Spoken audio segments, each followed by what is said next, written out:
morning. Welcome to Westminster.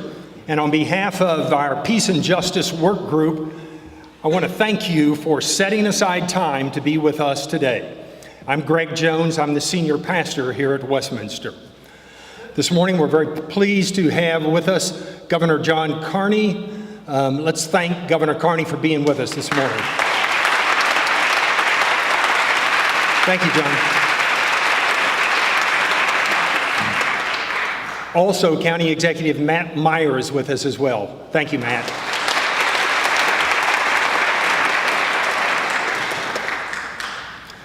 Most of you know the embarrassing statistics for both our nation and our state. The United States incarcerates its citizens at a higher rate than any other country in the world.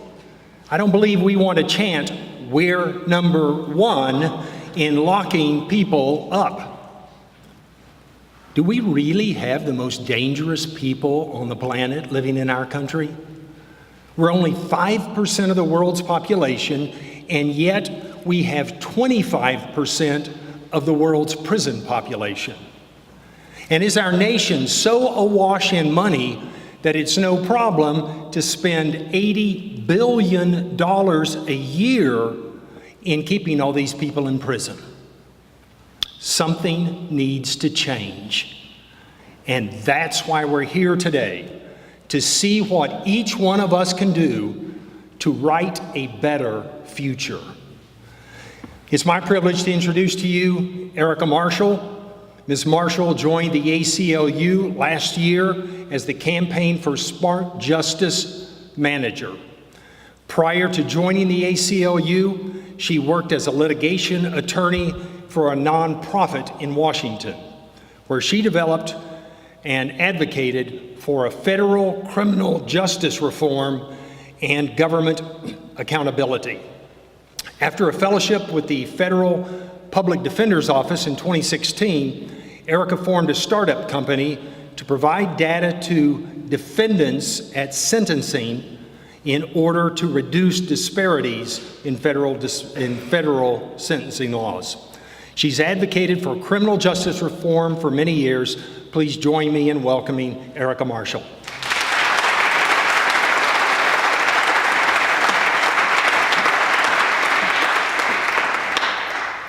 Thank you so much, Reverend. I really appreciate the kind remarks and introduction. My name is Erica Marshall. I'm the manager of the Campaign for Smart Justice at the ACLU in Delaware. And I just want to start out by saying thank you so much to Westminster Presbyterian for gathering all of us here in the same room together to talk about criminal justice reform in the state of Delaware, and to welcome the renowned speaker, Adam Foss.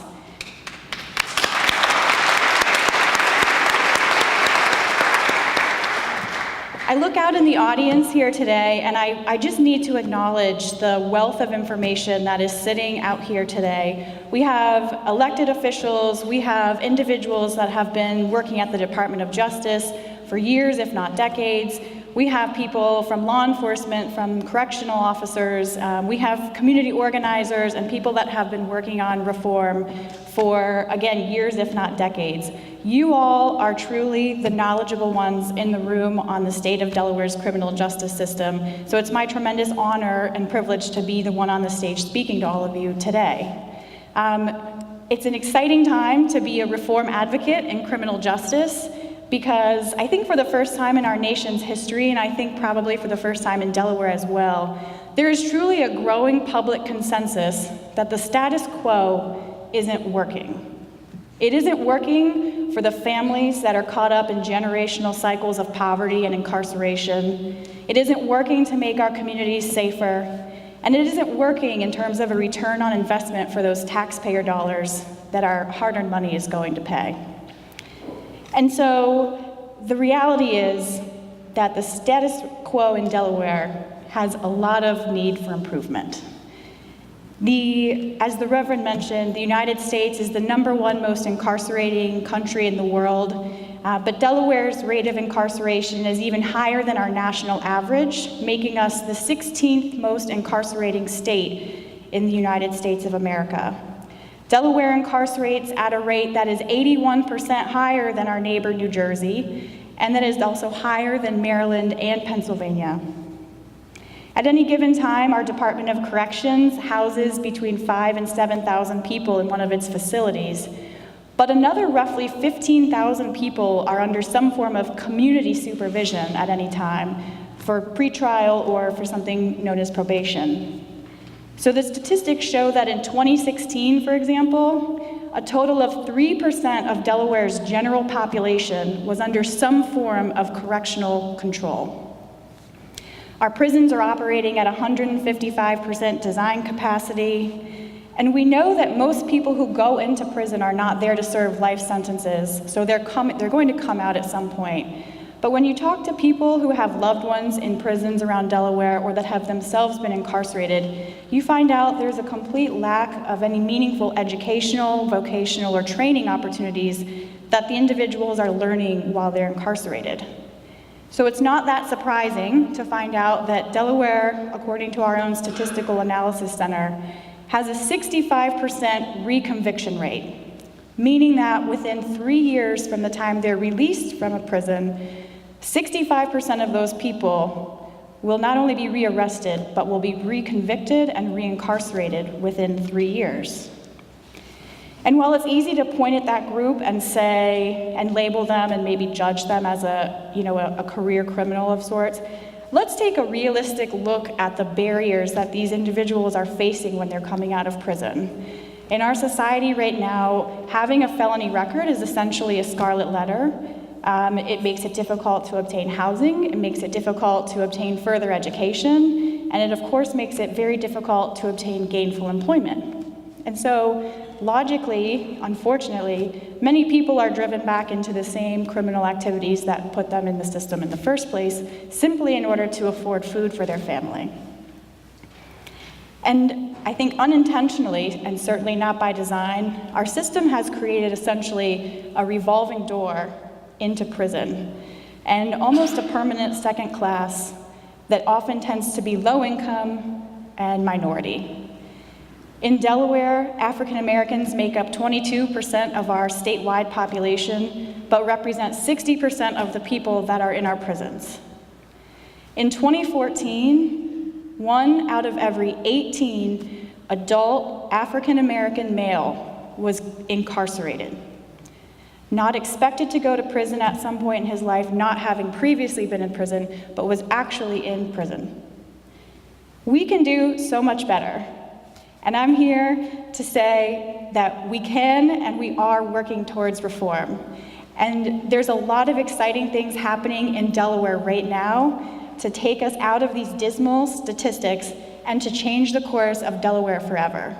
In 2018, the Coalition for Smart Justice came together and formed, and at this point has grown to more than 30 organizations from across all 3 counties, representing nonprofits and institutions like the League of Women Voters, NAACP, Westminster Presbyterian has joined as a coalition member, and respected institutions like the Wilmington Hope Commission and the Delaware Center for Justice are also members.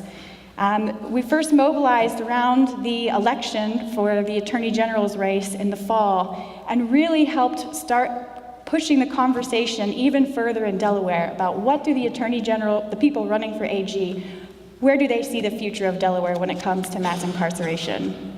After the election in December, everyone from the coalition met around a table and said, we're done isolating for piecemeal pieces of legislation in our silos. What are some legislation reforms that we can all get behind and advocate for? And so we agreed, and I'm not going to go into a lot of the details, but the Coalition for Smart Justice is pushing 6 major pieces of reform here in Delaware, and we need all of your help to get those reforms through. We first want to revise Delaware's drug statutes, and one of the big pushes here is to get all drug crimes automatically qualify. A lot of drug crimes right now are on the violent felony list, regardless of whether any actual violence was involved in the commission of a crime. We want to reform that and other things with the drug statutes. We want to expand sentence modification so that we can get people a revised sentence who present no meaningful danger to public society or who are elderly or infirm and in our prisons and costing us a lot of money without any benefit to society. We want to modify our fines and fees statutes. In 2017, there were over 40,000 warrants for the arrest for failure to pay fines and fees that arose out of misdemeanor cases. And in Delaware, if you can't pay a fine or a fee associated with a criminal conviction, it means we're automatically rescinding your driver's license. That just doesn't make sense. We want to empower people to be able to go to job to pay those fines down, so we're fighting for that as well. We want to improve data collection in the state because right now there's a lack of data to understand whether the reforms we're advocating for are having a meaningful impact. And we want to return discretion to judges at sentencing to impose a fair sentence by reducing the number of statutes that require sentences to run consecutively, and we want them instead to be allowed to run concurrently in cases with multiple charges. And so you can find the Coalition for Smart Justice all over the state. We're in neighborhoods canvassing for reform. We are hosting lobby days down in Dover. We're calling legislators, we're writing legislators, and we need your help to do it. And so please come find me at our table afterwards and volunteer. But I also want to acknowledge the tremendous leadership that is starting to come down from Delaware, from executive agencies, from the legislature, and of course from our Attorney General, Kathy Jennings. Within probably, I think, the first 2 months of Attorney General Jennings taking office, her office released a sweeping change in the guidelines that are going to apply to prosecutors going forward. It's a focus on diversion programs for people with addictions rather than the criminal justice system. It's a focus on reducing the stacking of charging so that the punishment for the crime will actually fit the nature of the crime. And so we're really thrilled and excited to be working with the Attorney General on all these exciting reforms. I also want to acknowledge members of our General Assembly who are building off of the legacy, for example, of J.J. Johnson, Senator Poore, and Representative Longhurst, are leading efforts to announce a sweeping bill package of criminal justice reform here in Delaware. On March 15th, they had a big press conference announcing 19 total new bills that they are intending to release this legislative session. And I'm so happy that 5 out of the 6 coalition priorities were included in that. And I also want to recognize the governor's office. Governor Carney signed a proclamation for second chances in April, which is Second Chances Month, and also has created a reentry task force to evaluate some of the problems with our probation system so that we can really stop this revolving door. And finally, I have to give a shout out to my own coworker, Dubard McGriff, who has launched Game Changers in 2019 with the sole goal of elevating the voice of the impacted community into this discussion about criminal justice reform. It's one thing for me to sit up here and rattle off statistics at you, but it's a whole other thing to hear from the true experts on our system, who are people who have been incarcerated in it. And so I'm so excited to, after I finish speaking, Xavier Brumer is going to be sharing with you some of his insights from his own experiences in the system. So I'll just leave it that I am tremendously excited about what can come out of today's meeting. I hope we all take direct action to make Delaware a better place and a safer place for all of us to live and work. And you can volunteer with the Campaign for Smart Justice just by signing up at our table. And with that, I'd like to introduce Xavier Brumer.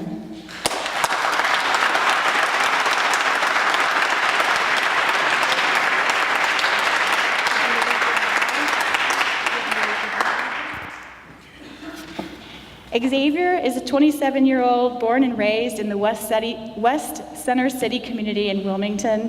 His first run-in with the criminal justice system was at age 14. At the age of 25, he was released from federal prison where he had tutored individuals for GED exams. It was in prison that he first had the wake-up call that he doesn't belong here. Since his release, he has worked to help people with disabilities, worked at an alternative school, and worked construction. However, each job he obtained since being released, he unfortunately lost due to problems with violations of probation. Now he is off probation and sees others who are in his community in need of help, not punishment. So he is working diligently to help youth on the West Side de-escalate conflicts and is working to help his community in any way he can. Xavier Brumer.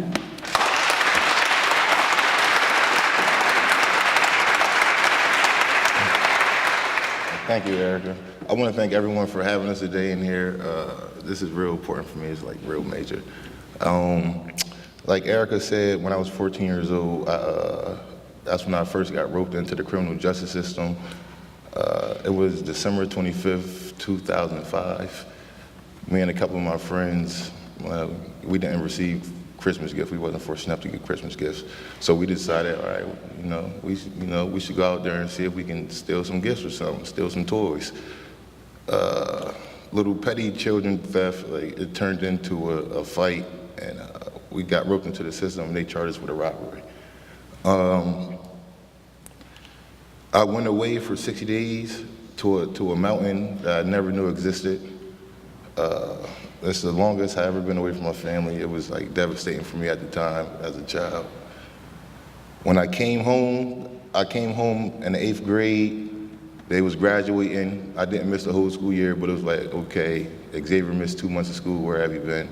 I couldn't graduate, I couldn't walk with the people that I actually came up through school with, middle school to going to high school. After they wouldn't let me walk, it was just like, well, school's a sham. Like, if I got the grades, I was going to school when I was away for 60 days. So it was like, if I got the grades and my grades was good, why can't I walk with the rest of the class? So that point there was just like, okay, they don't like me because I went to jail. They don't like me because I went to this juvenile facility. After that, I went on to high school to play football and, good grades. I love school. I never had a problem with school. So I always went to school. I got good grades. I played sports. I done did it all. The chess club, the walking club, football, I done did it all. The problem was when we left school. When we leave school, you got to go to this neighborhood where you seeing fights, you seeing shootings, you see the police brutality, you being harassed, and that's the part that really gets to the youth in our neighborhood. Like, that's the message that they get, because the youth brain is a sponge. Like, everything the youth see, they soak in, they learn. That's why we try to reach the youth early, so that they grow up already on a positive note. But when you grow up around negativity, that's all you know. I didn't learn how to mow a lawn until I was about 23. It's like, we don't have lawns, like, we don't have backyards with grass, like, we don't do the flower beddings, and it's like, it's either you gonna go outside and go to the park, or you gonna stay in the house. But if you go to the park, you gotta understand it's possibly a shooting, it's possibly a fighting. So it's like, this is what I was soaking in. Like, this was the norm for me every day. So going to school for 8 hours, like how I said I love school, it was a safe haven. This is where I went to, where as though I know I'll be safe here. I know when I get here, I can be amongst my friends, we can laugh, we can joke. And then it started turning into horseplay in school. So now when they made that rule in school, it's like, well, school's not really that fun no more. Now it's, go home. Now when I go home, it's like, all right, I don't want to go back to school. Me and my friends can skip school.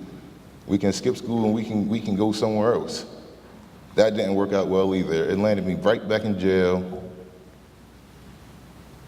6, 7 months? This time I came home, no high school wanted me. It was like I had to go to so many high schools, have meetings with so many principals, and it was just like, Mom, they don't want me in these schools. I don't even know why you're trying to take me there. But that's just the way the world was working. So I started seeing a counselor. My mom enrolled me in a Big Brother organization program. I had mentors, and so I kind of got back on the right track. But I was on juvenile probation, and I wanted to go to Virginia to go to Williamsburg on a field trip with my class. They told me I couldn't go. I went anyway. I went back to jail when I got back from Williamsburg. So it was just an ongoing cycle, going back and forth, back and forth, back and forth, and it was just like, they don't care about me. Nobody cares. So it's like, just go ahead and just live your life, whatever you got to do. So when I started getting older, it started like to really hit me. Like, my mom need help. She's a single parent. She got 6 kids. It's either the bill's gonna get paid, or you're not gonna get no new shoes this month. Like, so it's like, Mommy need help. Like, we need to do something to help. I'm the second oldest of 4 boys. So it was like, we need to do something to help Mommy. So everything that we seen growing up, everything we learned growing up, that was like second nature. Like, it just came like, okay, well, I know I can go do this because I seen him do it his whole life. His whole life he been doing this. He ain't been in trouble yet. okay, I'm gonna go ahead and do that too. But now is once I start breaking the law, once I start thinking I can sell drugs or I can carry a gun, now this person going, now I'm learning, okay, this is not the life that I want. Like, this is not the life that I want, but it's too late now because I'm already into this life and it's like hard to get out of it because now the police is familiar with me, now the streets is familiar with me, so it's just like, I just gotta roll with the punches. Like, that's just how it is. It's just growing up, you just gotta go with the flow. I was blessed. The last time I was incarcerated, I came home 25. I had a cellie. I would never forget him. His name was Isidore Gartrell. He had 2 life sentences plus 113 years. I shared a room with him, no bigger, like probably 2 times bigger than that table, and we was in there for 2.5 years together. So we did a lot of talking. He taught me a lot. He opened my eyes to a lot. And that's when it really hit me, like, I got caught up in the system. I got to change. Something got to change because I don't want to end up like him. Like, I don't want to do that. So something got to change. And then I'm looking at him like, you're a really good dude. Like, you are a good person. So it's like kind of devastating and it hurt at the same time because we really built a real good bond. And it was just like, this criminal justice system is just, like they never took into consideration how it affected him, his family. It was just devastating. So what I ended up doing when I came home was going in to help. I wanted to help as much as possible. So I started working at Connection CSP. I was helping people with mental illnesses and disabilities. I was working there for a couple months. I got promoted to manager. Everything was going good. I had the right track. Me and my girlfriend, we just ended up moving in our first apartment together. Like, it was like everything was going good. So my birthday came around 2017, June 18th, 2017. I went out to Philly. It's not too much to do in Delaware, so I went to Philadelphia to party for my birthday. October 11th, 2017. The police ran in my house, destroyed everything, search warrant, admin search warrant, and it was just a mess. It was chaos. I went back to jail for violation for going out of state, for going to Philadelphia and actually partying.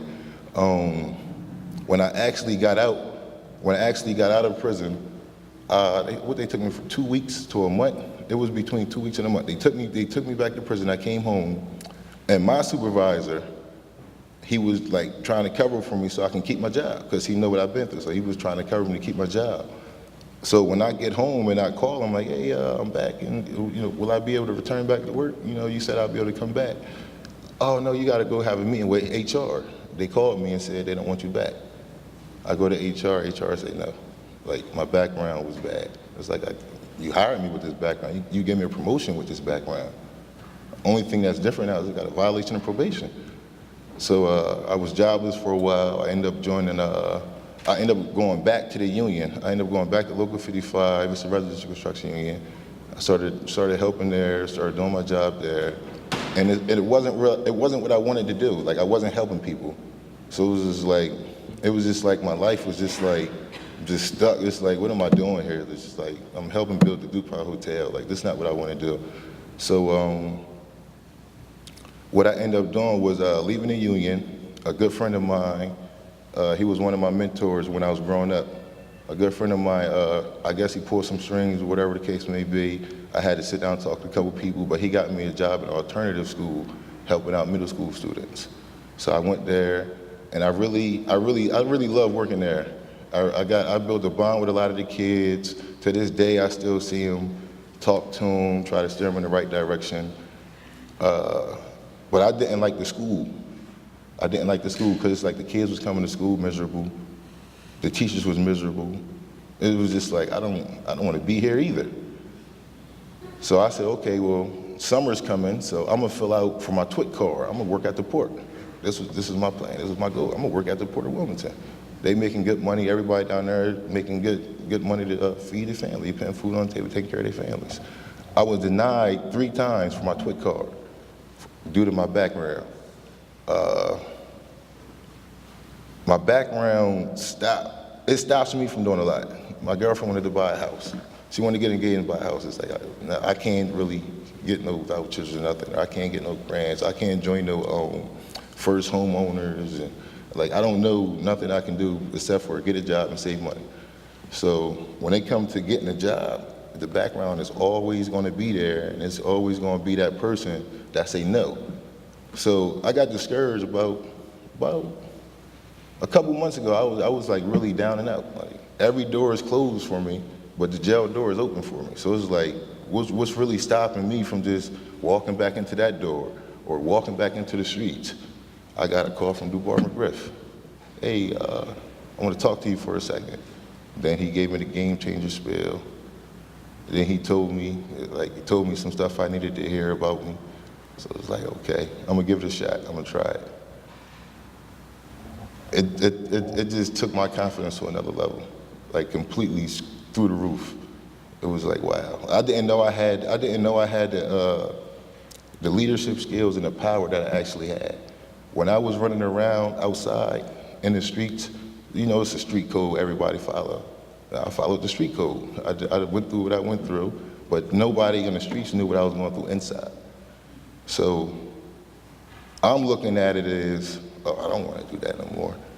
But they looking at it as, like, oh man, that's X, that's big X. But everyone was following me without me knowing. I didn't know people was following me. So when he talked to me and he showed me, like, they listen to you. Now it's like, now I'm pushing the positive and I can see people flipping over. So it's like, wow, I can do something. I don't gotta work at a school. I don't gotta work at Connections. I don't gotta have a job. I can still help my community. I can talk to my community.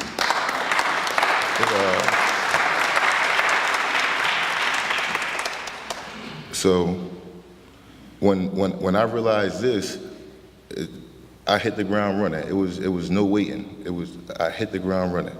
A couple of times DuBois pull up. We would walk around the whole city, corner to corner, gang to gang, youth to youth. Like, we talked to everyone from the ages of 29 down to 17, 16. We went around talking to everyone. Everyone listened. And it was kind of shocking to me, but after a while I started getting it. Like, okay, everybody wanted change, but they stuck. They were stuck, everybody stuck like me. So in my head, I'm thinking, I'm the only one that feel how I feel inside. But once I actually got out there and I started interacting with people on a positive note, I found out I'm not the only one that feel this way. A lot of people feel this way. So I'm like, if we all feel this way, we all can come together to make a change. We all can come together and stop what's going on around here. We can make our community, the community how it used to be. Everyone loved. Like, it take a village to raise a child. Like, and I wholeheartedly believe in that, because I really wouldn't be where I am today if I didn't have somebody down the block go call my mom. Oh, I just seen him running around here, you better get him. Or I just seen him doing this, you better get him. So it's like, I really think community pride, like, that's one of my biggest things. Like, I love my community. I'm just blessed. Like, I just really feel like I'm blessed. I'm not incarcerated. I'm not in the graveyard. Like, it's just an all-around blessing for me. I can't thank DuBois enough. I can't thank a lot of people. I got a strong support system, and they all just completely just always had faith in me. They always backed me, and I have no complaints about life right now, because I found peace in myself, and now I'm trying to help other people find peace inside their self. Like, that's just what I want to do. I want to help people. I want to get my community back right. I just want to be successful. I don't want to be a statistic. I got a lot of friends that's inside of a graveyard. I got a lot of friends that's incarcerated. In my neighborhood growing up, like, all the kids, we all hung out. And that we had a lot of kids in our neighborhood. A lot of kids. Right now it's probably, I can literally call 12 people that I grew up with. Everybody else is dead or in jail. Like, it's just something that I don't want to be there. So it's like, I'm gonna stay where I'm at. I'm gonna keep walking this path that I'm walking, and I think y'all should follow me. Like, this is what's going on.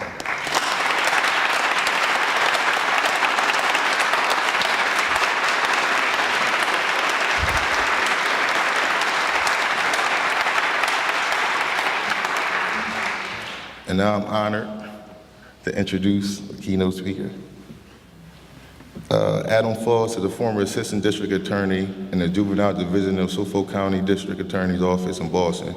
He believes that the prosecutors can play a key role in bringing about meaningful criminal justice reform. In 2016, he was founded as a nonprofit organization, Prosecutor Impact, to develop training and curriculum for the prosecutors to reframe their role in criminal justice system. Recently, Mr. Falls appeared in the critically acclaimed 2018 CNN feature-length documentary, American Jail. The NAACP awarded Mr. Falls the 2017 Roy Wilkins Next Generation Leader Award, and the Nelson Mandela Foundation named him their Changemaker of the Year for 2017.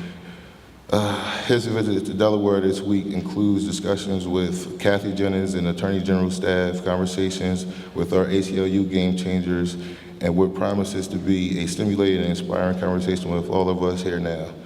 Please, everybody.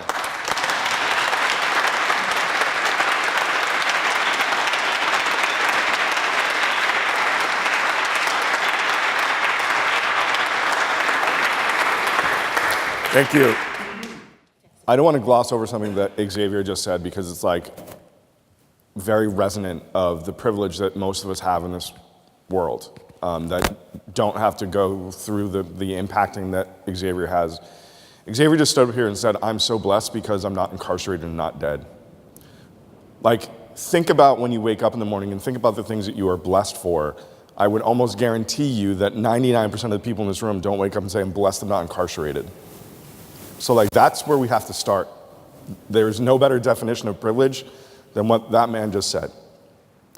I'm sorry that I'm going to be the one to bring back up really depressing statistics about where we are, because I really want it to sink in, particularly in a house of worship, that this is not a question of like us and them, or can we get a little bit better. This is asking ourselves a question right now about who we are as a human race, our morality and humanity, because we are crushing and oppressing human beings that are just like us, that come to our churches and our neighborhoods, and because of our lack of care for them, we are allowing them to be pushed to extinction.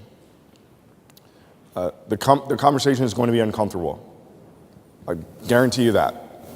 And I'm going to ask you, when that discomfort comes, not to do the thing that most people do when they get uncomfortable, where they fold their arms, or they look for the exit, or they immediately say, yeah, but just sit in that discomfort. Because again, it is a privilege to be able to get up and walk away from discomfort. It's a privilege to be able to fold our arms and tune everything out, because there are people who wake up every single day uncomfortable. And they cannot leave the color of their skin or their gender or their identity or their religious beliefs because other people are making them feel uncomfortable. They wake up uncomfortable, they spend their days uncomfortable, they go to bed uncomfortable. And so when that discomfort comes, please understand it's a privilege to walk away, and don't do it for the next hour, please. But I want to start the conversation actually about my travel habits. Over the last 3 years, I've flown about 1.5 million miles. It's not hyperbole. Actually, I've been in airplanes for 1.5 million miles. And because I've flown so much, I get sort of like triple, quadruple platinum status, and I get to sit wherever I want, and I get to go on the plane wherever I want. I'm an aisle person, and being the aisle person, it comes with like one set of responsibilities, and that's you're sort of the gatekeeper for the rest of the row. You got the window person, you have the unfortunate middle person, and then you have the aisle person.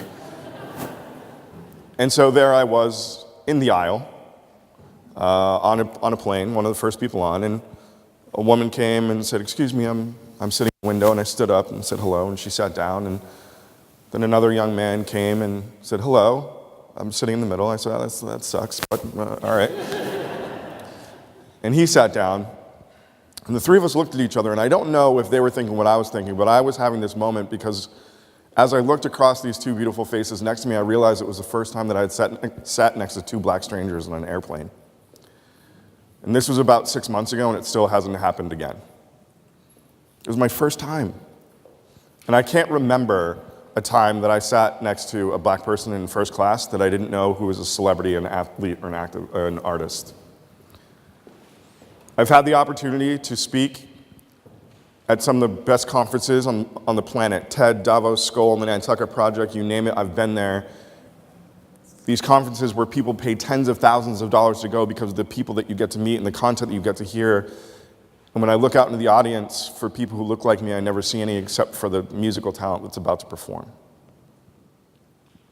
I've had the opportunity to sit in some of the top Fortune 100 company C-suite offices on the planet, across from the Zuckerbergs and the Gateses and the Bezoses, Airbnb, Google, Uber, you name it. I've been in those offices where millions of dollars are being exchanged, and only time I see people who look like me in those offices are the people who are bringing in the coffee or taking out the trash.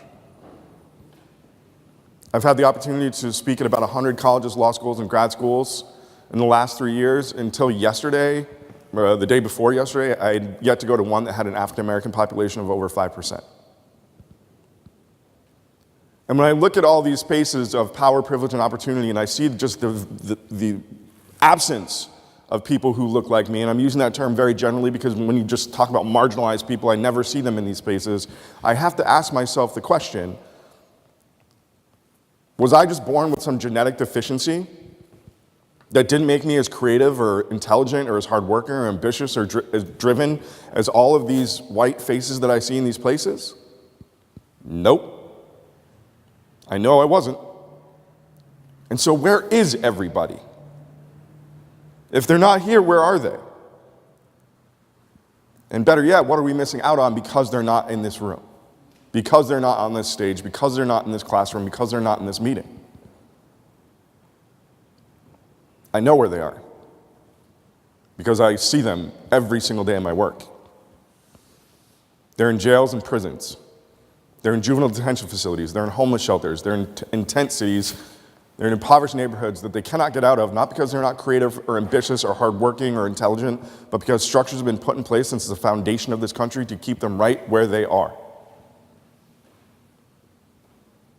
And as unfair and inhumane and terrible as it is to people who look like me, mass incarceration is affecting you too. Yes, it costs you a lot of money. Yes, it's making us less safe. But I meet people every single day in those places that we are being deprived of their talent, their energy, their creativity, and their intellect.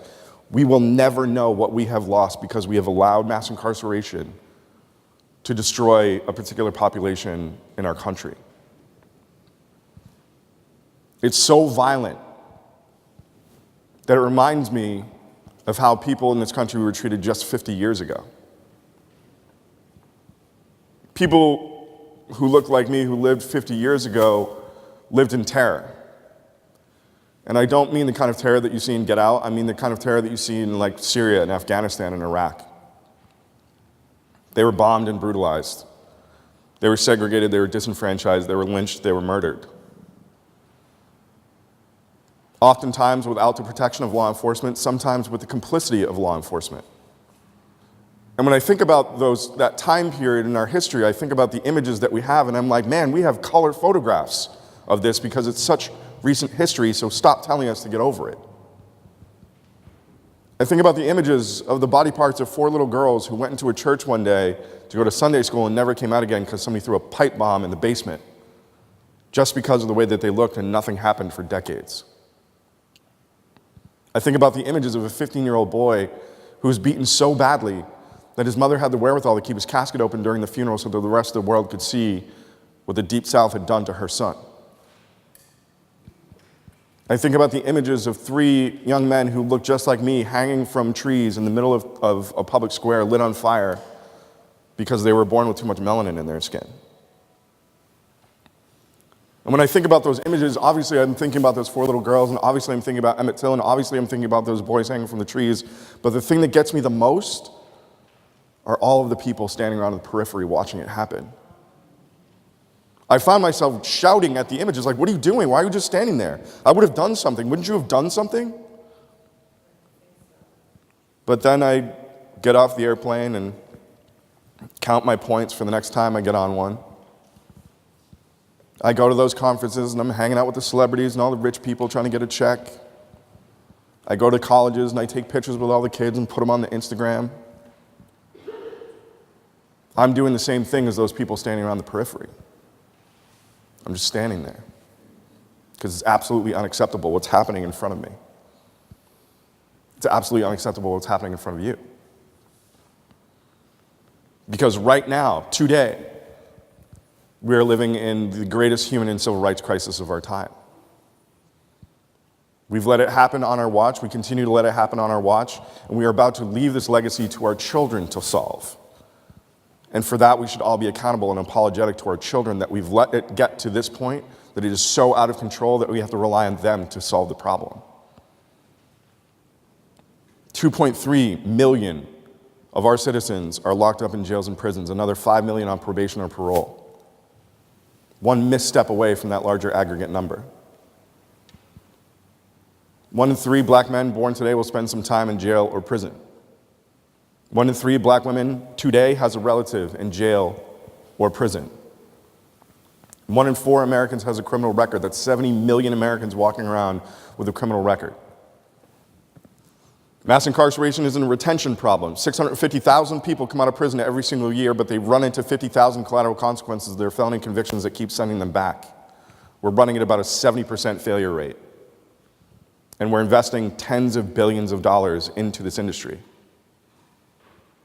And it's not just a criminal justice issue. In fact, it's just the opposite. It's a massive public health issue. One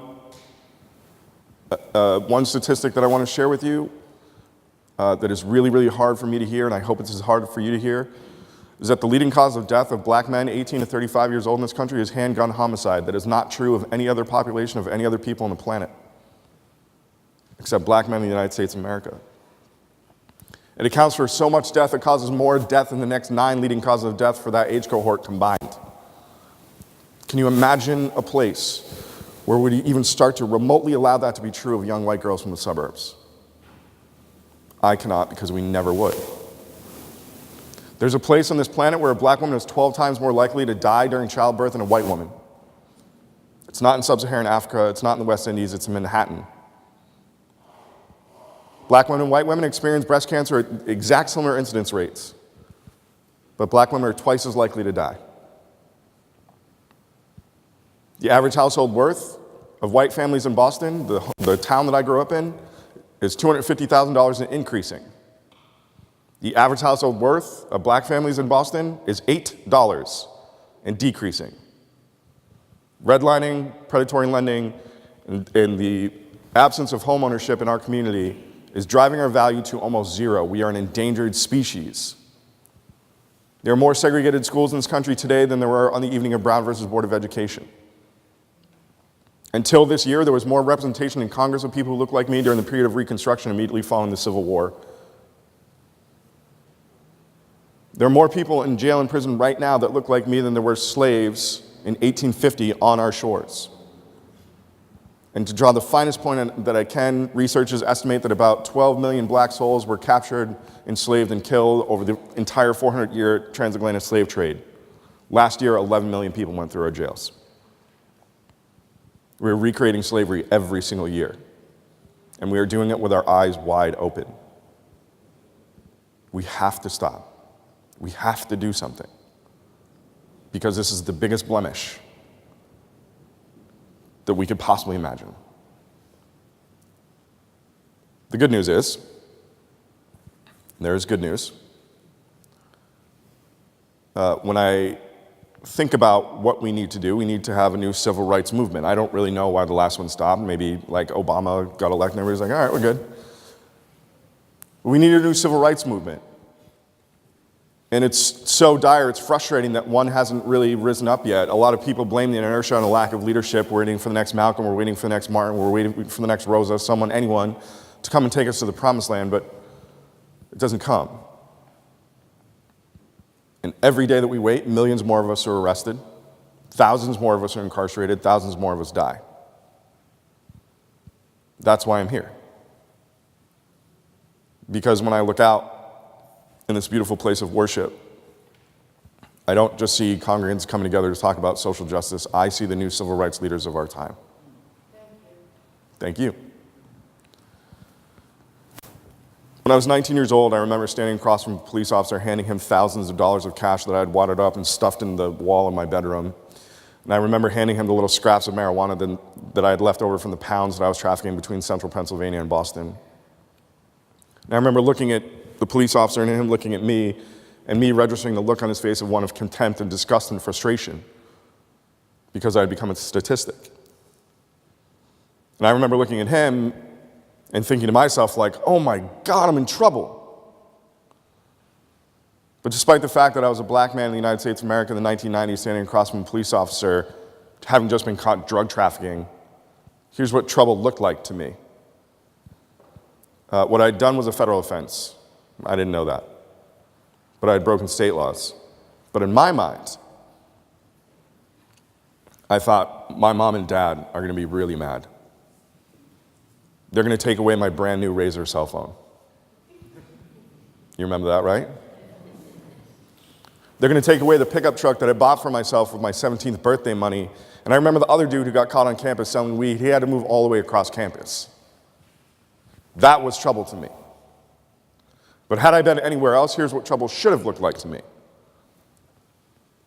I had broken federal and state laws. And the state laws that I broke were the important ones because they carried a 10-year minimum mandatory sentence. And because of that 10-year minimum mandatory sentence, the likelihood I pled out to that case was about 100%. And in pleading out to that case, I would have given myself the moniker convicted drug felon. And in giving myself that moniker, I would have deprived myself of all the things that actually keep us safe. The access to housing, the access to employment, the access to education, the access to pro-social activity, the access to healthcare, the access to transportation, so on and so forth. And because I deprived myself of all those things, the likelihood I commit another crime actually went up, not down. And each time I re-engaged with the criminal justice system, the likelihood I actually victimized another person went up, not down. Until which point I actually hurt someone and the government would have to put me in jail for double-digit decades and I never had the opportunity to be here. I didn't realize how close I was to the edge of a rabbit hole that millions of people fall down every single year and you don't get the opportunity to meet them.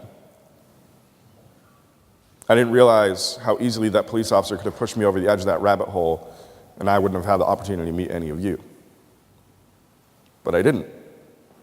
And I'm here. I got to go back to college in my red pickup truck with my Razor cell phone. Didn't even have to move dorms. I graduated from college, went out into the workforce. I worked for 3 years, came out of the workforce, went to law school for 3 years, came out of law school, went to one of the most prestigious DA's offices in the country, worked there for 9 years, had a wildly decorated career, so wildly decorated that one day John Legend reached out to me and said, hey bro, do you want to do a TED Talk? I was like, hell yeah, John Legend, I would love to do a TED Talk. John Legend and I did a TED Talk in 2016. It blew up on the internet, and for the last 3 years I've been traveling the country and the world with every celebrity and artist activist you can possibly think of talking about criminal justice reform. In 2015, I sat in the 44th President of the United States of America's house and talked to him about his criminal justice reform policy. Last summer, I sat in Oprah Winfrey and let Oprah tell me how dope she thought I was. In the last 6 months, I found out that I had a documentary, a children's book, and a rap lyric all made about me.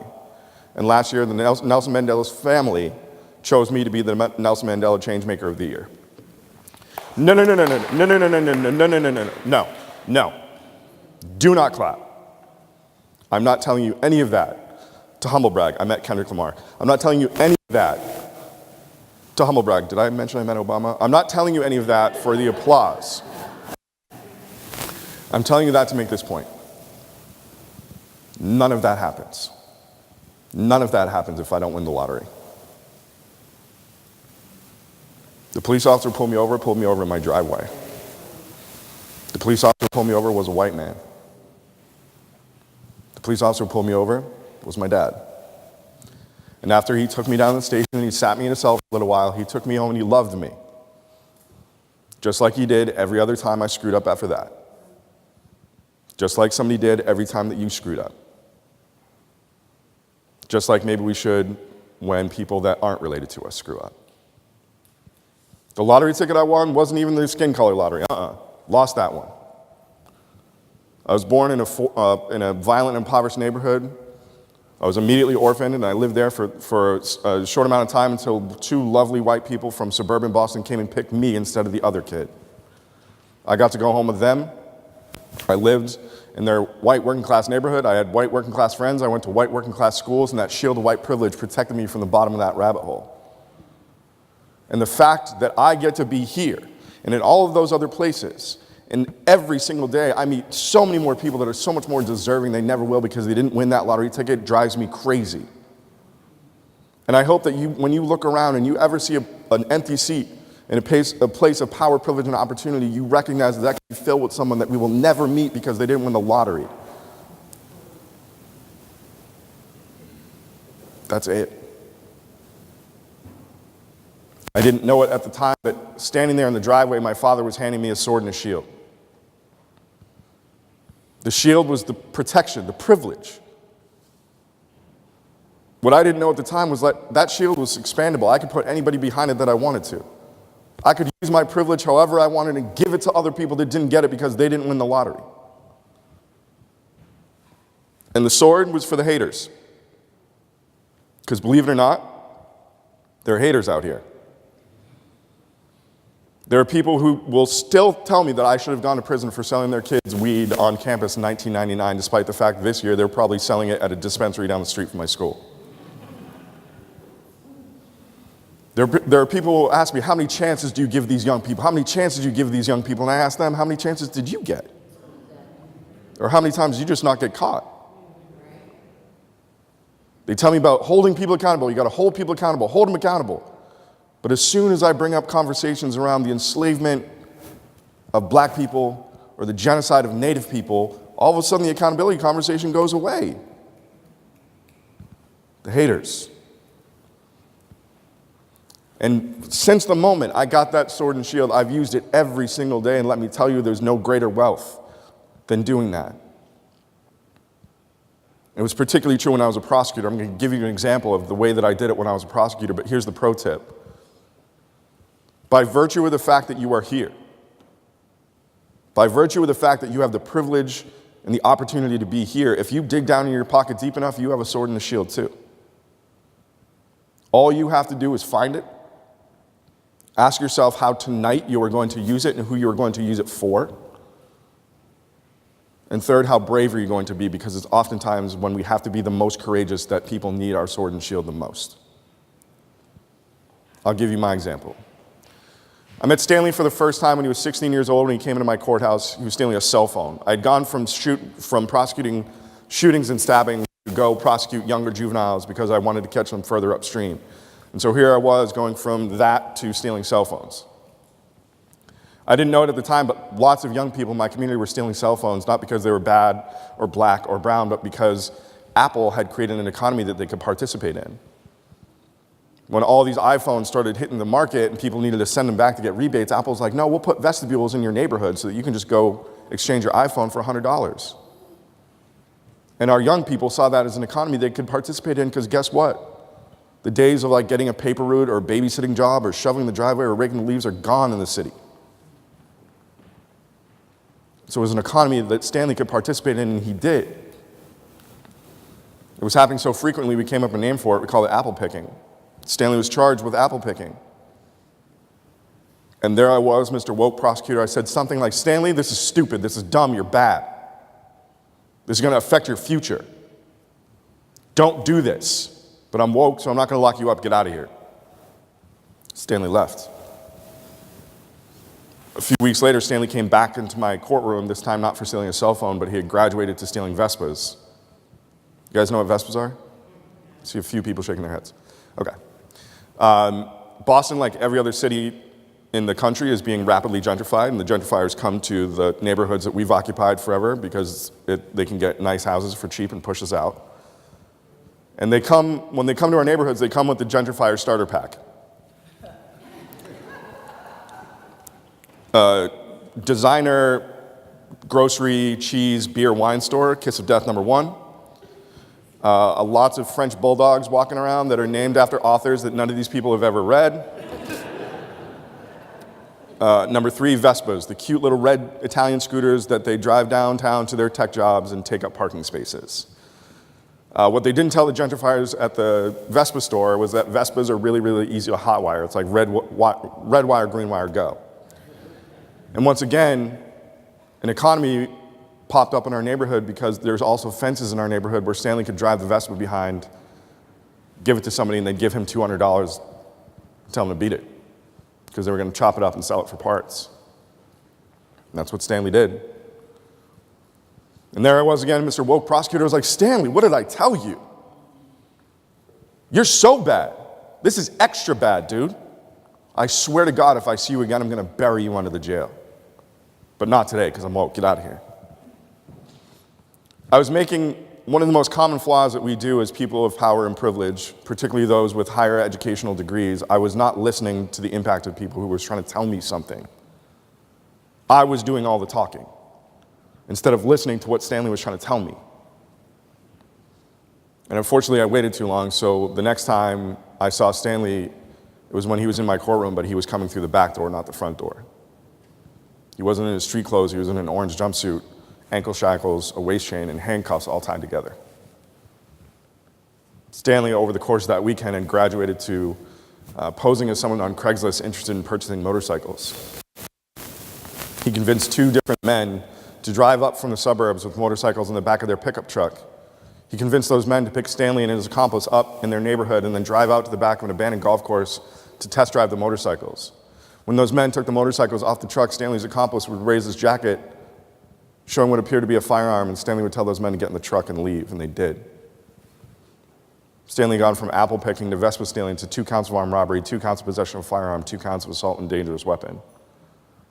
One of those charges is a life felony. You stack all 6 on top of each other. There's not enough numbers to count the years that Stanley could have done.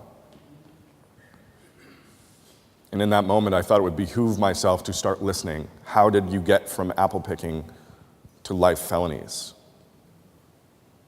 And so I just did something different that day at work. I asked to talk to Stanley. Stanley and I went to a conference room. I asked the guards to take all this stuff off because Stanley wasn't a dangerous person. And then Stanley asked his defense attorney to leave the room. For those of you, I see like ACLU people like, what? This wasn't like an investigatory journey for me to like investigate what happened. I knew what happened because Stanley, it turns out, wasn't very good at committing crime. Stanley used his own email address, stanleyvargas98@gmail.com, to set up the Craigslist purchases. Stanley GPS'd on his phone the directions from his house to the abandoned golf course. And then after he had robbed these men of the motorcycles, he looked so good on the motorcycles.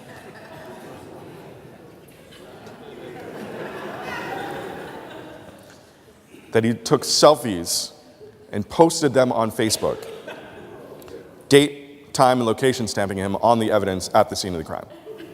So this wasn't like me trying to get information out of Stanley other than to say like, how did I miss this? And what did Stanley say to me? He didn't tell me about some gang he was trying to jump into. He didn't tell me about some gang he was trying to jump out of. He didn't tell me about some weird like international motorcycle stealing ring.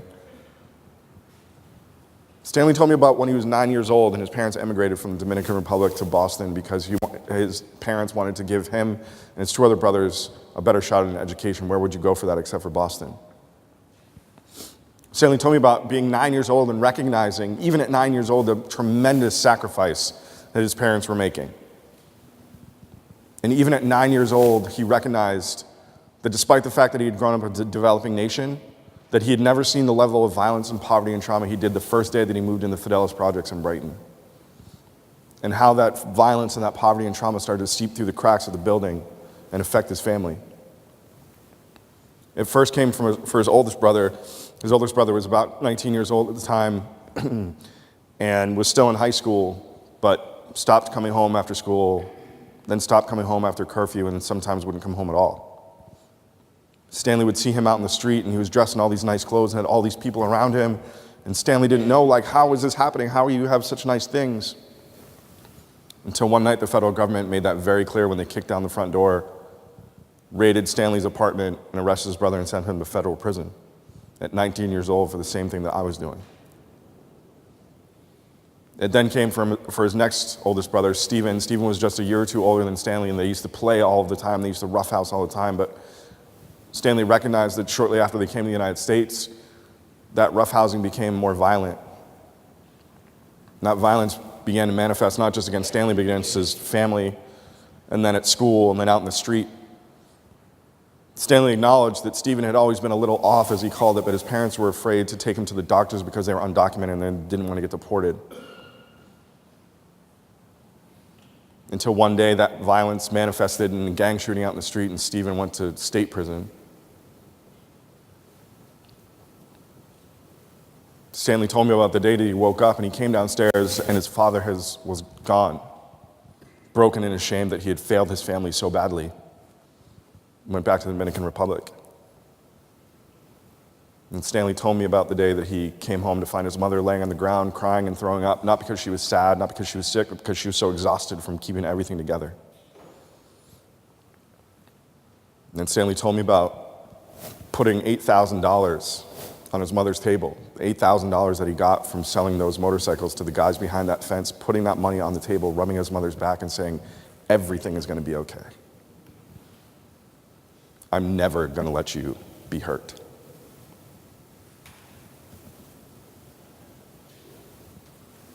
I said, yeah, Stanley, I get that. I feel that, I understand that. But you can't rob people. You can't steal.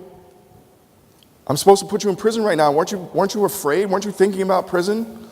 And Stanley looked at me and he was like, is that what you think? Is that what you people think? Do you think that when I was out there robbing those men, prison or the police ever came into my mind? I was worried about my mother dying. That didn't matter to me.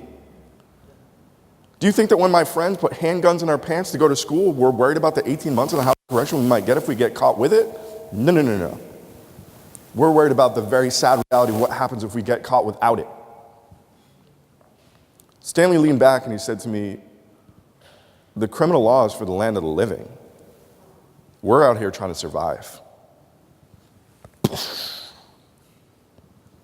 The best piece of legal education I ever got did not come from the $150,000 piece of paper that now sits on the wall in my office. It came from a 17-year-old kid in an orange city-owned jumpsuit reading at about a 5th grade level.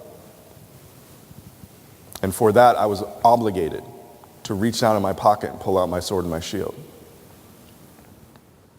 I said, okay, Stanley, I need 2 things from you right now. Number 1, I need you to tell me where it is that you want to be in life. What do you want to do, Stanley?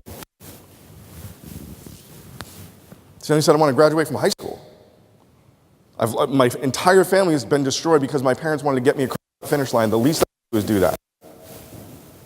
You know what else? I want to play baseball.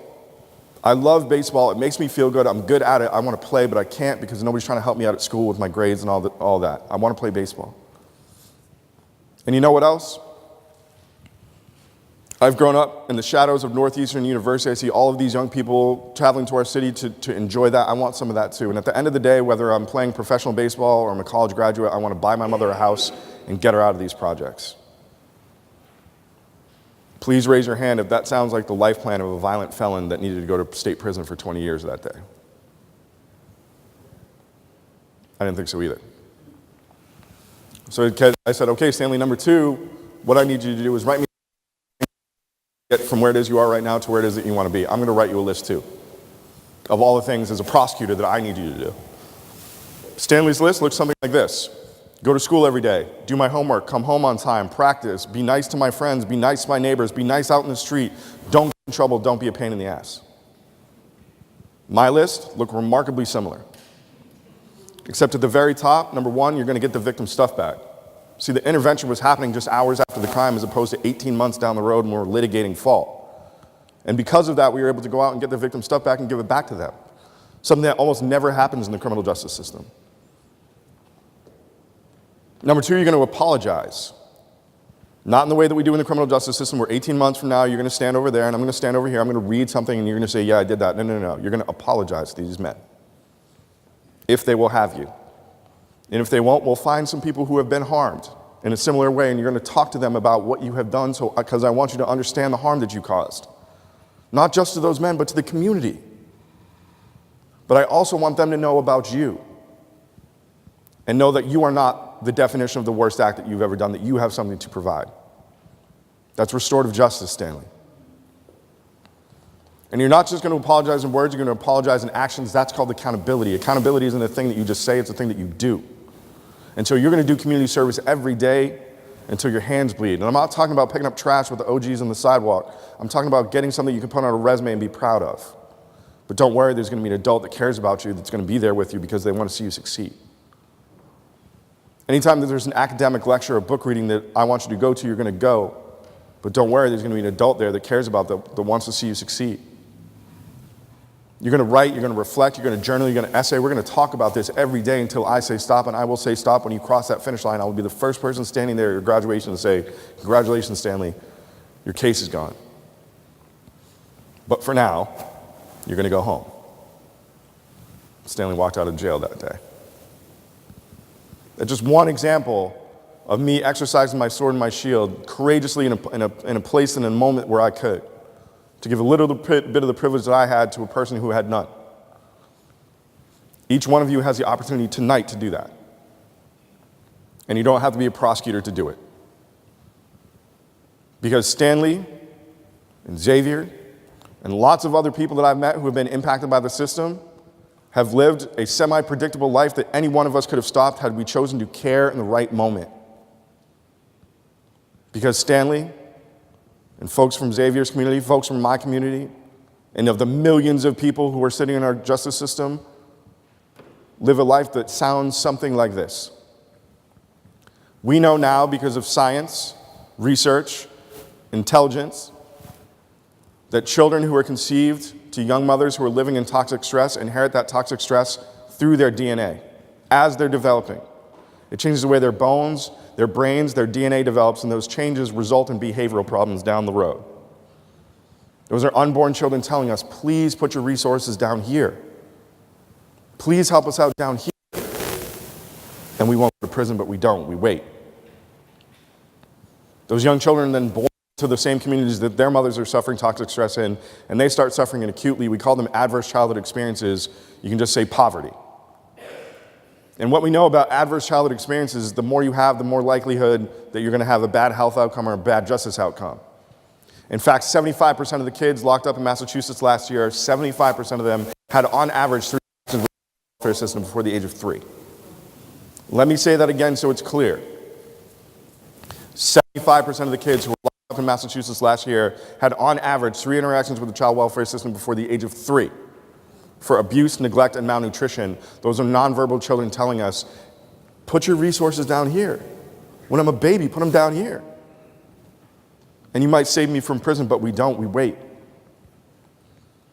The children in those same neighborhoods go on to the first grade, suffering this toxic stress the entire time.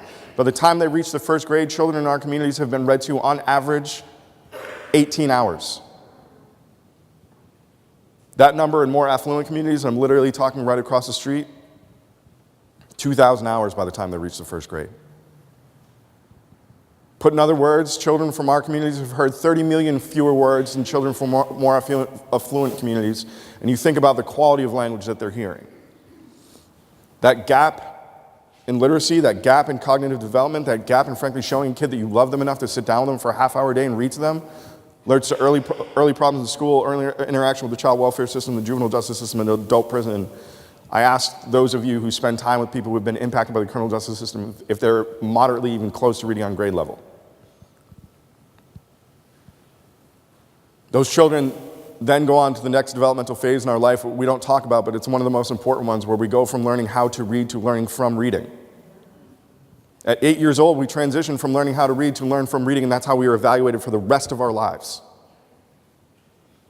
And when you are 8, 9, and 10 years old and you are failing to do it and you're getting judged on your failure to do it, you get frustrated because you realize it's not your fault. It's not because you're dumb. It's because you were never given the foundation. And when you don't have the foundation, it's hard to build the rest of the house, and it's frustrating to children that we grade them that way, that we evaluate them that way, and that frustration, that anger, we don't have the words to articulate it because we're children. Not black children, not brown children, not poor children, but children. And because I cannot articulate the frustration that I'm feeling, it manifests in behavior. I act up. I act out. I run around the classroom. I'm the class clown. I'm the class problem. I'm asleep in class. I'm not in class. I'm in the hallway. And what do we do as adults who are paid to get these children across the finish line? Do we say, we are sorry for failing you from the time that you were 0 until you got here? We're sorry? No. We blame them. We shame them. We label them. We suspend and expel them. If you suspend a black child, particularly a black boy in this country, between the ages of 8 and 12 years old, one time, you've increased the likelihood that they drop out by 50%. 70% of the black men who are sitting in prison right now are high school dropouts. That's a causal relationship. And we send this message to those children in those moments that we're evaluating them and judging and shaming and blaming them. We're sending them a message that they've been hearing from the first day that they were born, and they will hear until they die. Your life matters less. This is what the good kids do. This is what the good kids look like. This is who the good kids are. This is what the grades the good kids get. You're a bad kid. You're a bad kid. You're a bad kid. Act more like them. You're a bad kid. You're a bad kid. You're a bad kid. And they hear that message every single day that they go to school. At school, on the way back home from school, and even at home, they hear this message, you're a bad kid, you're a bad kid, you're a bad kid. And then they enter the next phase of their development, which is adolescence, where we are biologically engineered to decide who it is that we are going to be for the rest of our lives. And we do that by taking data in from the outside world. And when a lot of that data is a bad kid, guess what? I'm starting to believe that. Xavier explained it so eloquently. I can't do a better job than that. We believe it. And then at the same time, they hand us the autonomy if you want to come back to this building anymore. The place where we've been told that we're bad children every single day. The place that no longer has any meaning to us because we're not learning. The place that is frustrating to us. It used to be a safe place and it used to be a fun place, but it's not. And oh, I also need to travel there on my own because I live in a place that doesn't have access to yellow school buses. And because I have to cut through all these neighborhoods, I am scared on my way to school. And so no, I'm not going to go back to this place anymore. And they leave. And what do we do as adults who are paid to get these young people across the finish line? We say, we're sorry, we will do anything to get you back here. No. We celebrate. We call them dropouts. And we look at our increased test scores and our increased graduation rates, and we're happy about it. The good kids who stay in school do something that all adolescents do. They look for people who are just like them. As adolescents, we start to reject the love and attention and affection of our parents. We look for it in our peers. And we do wild things for them. We join the football team, we join the debate team, we're in the science club, we're doing ballet, whatever it is, and we're rewarded, we're celebrated for that. Good for you, kid. We even cuss out our parents to go see our boyfriend or our girlfriend because we're convinced that this is going to be the one for the rest of our lives. Like, our adolescent brains are crazy, but that's what we're engineered to do, and we celebrate that. But if you have the audacity to do that out in the street, completely normative behavior, to find people who are just like you out in the street, we have another word for that. We call that a gang. Even though it's the exact same thing, I'm looking for something. I'm looking for protection, accountability, love, and support. And oh my goodness, the first time that I found it in these people out in the street. It's the first time for me that I found this. And so my love and accountability and loyalty to them is even greater. So when that moment comes that someone visits violence on me or anyone in my group, my response to that is to protect, because I love them. Not because I'm black, not because I'm brown, not because I'm violent, but because I want to protect the people who have shown me love for the first time in my life. And then when that thing happens, when that violent thing happens, not because we're black or brown, but because there are more access to handguns than there are jobs in our neighborhood. Because we've had post-traumatic stress that's worse than any combat veteran coming back from Afghanistan or Iraq, because we've lost more friends this year in our streets than any of those folks coming home. Because we live in a place where mass shootings have been going on for the last 20 years and no one ever showed up with a hashtag or a march. Because I live in violence. When someone visits violence on me, I respond to them with violence.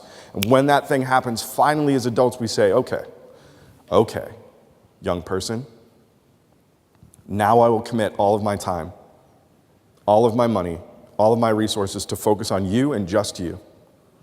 to arrest you, prosecute you, and lock you up for the rest of your life.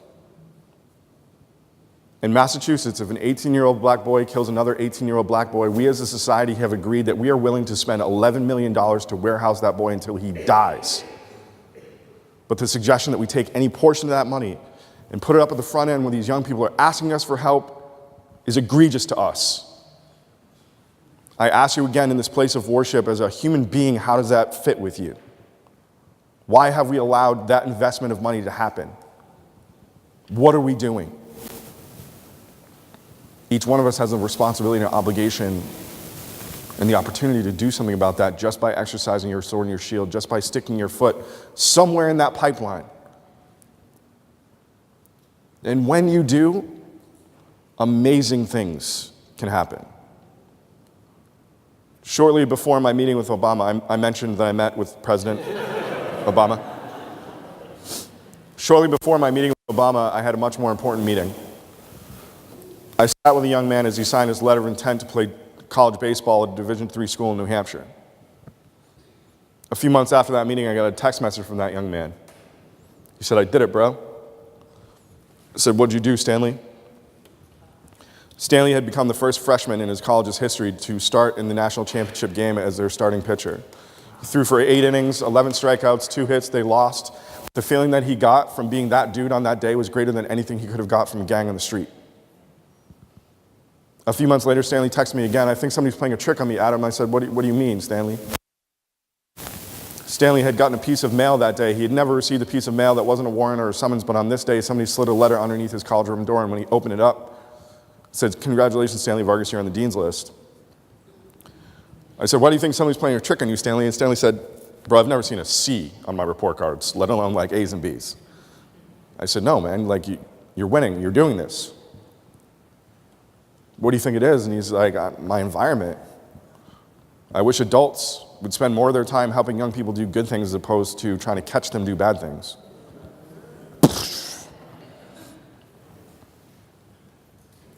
And just 2 months ago, Stanley stood in front of 1,500 of my colleagues to introduce me for an award that I won. And during his introduction, he announced that he had changed his major at college to criminal justice and that he intends to go to law school next year when he graduates, because give it up for that. You can give it up for that.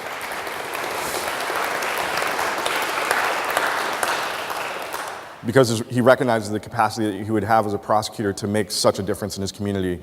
And as a prosecutor, I cannot tell you the value that I feel from hearing that from a kid that I prosecuted for armed robbery, better than any trial that I've ever won. You have the opportunity to do that all of the time. And when I look out in this room, I see a collective of people who want to do it. And we have to. Because in 50 years from now, people are going to be looking back on images of this time and asking the same questions that I was of the images of people 50 years ago. People are going to be looking at the images of this time and saying, number one in mass incarceration? Number one in mass shootings? Number one in racial and ethnic and cultural disparities at every metric you can possibly think of? How could you let this happen? What were you doing? I would have done something. Why were you just standing there? And 50 years from now, wherever you are, you have 2 choices how you want to be remembered. Because Dr. Martin Luther King says in the future, it's not the words of your enemies you remember, it's the silence of your friends. So when people are asking those questions of you 50 years from now, do you want to be remembered as a person who remained silent? Or do you want to be remembered as someone who saw an empty seat and it drove you crazy to fill it with a person who looked like me? That you volunteered, that you voted, that you visited someone in prison, that you wrote a letter to someone, that you shared your art with someone, that you shared your home with someone, you shared a job with someone, that you gave opportunity to the opportunityless, that you gave voice to the voiceless, you gave power to the powerless. Did you use your sword and your shield? Were you one of the new civil rights leaders of our time? I guarantee you, if you choose the latter, if you join my gang, wherever you are in 50 years from now, you'll be remembered as one of the happiest, wealthiest people that has ever lived. Thank you very much.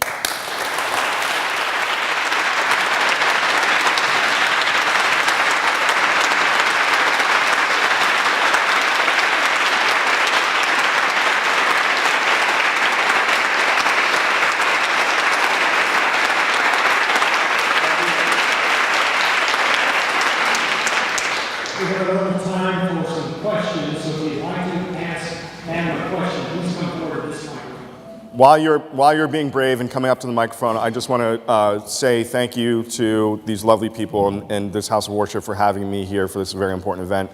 Thank you for those of you who came out. So important. Thank you for my brothers for setting the stage for such a dramatic and wonderful event.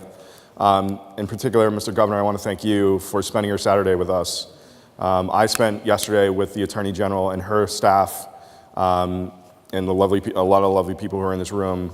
I want to congratulate you for your efforts with the reentry population and challenge you that we have an opportunity right now in the state to go much further, and you have all of the air cover in this room that you need. You have all of the resource and advisement you could possibly have. I will volunteer your time, my time to you, to see these bills through and to see that we don't leave this room today feeling all good and then next week we're not thinking about these things anymore. Starting tomorrow, we should be thinking about how to take what we've heard today and make effectual change. So that is my challenge, my commitment to you, sir. Thank you for being here.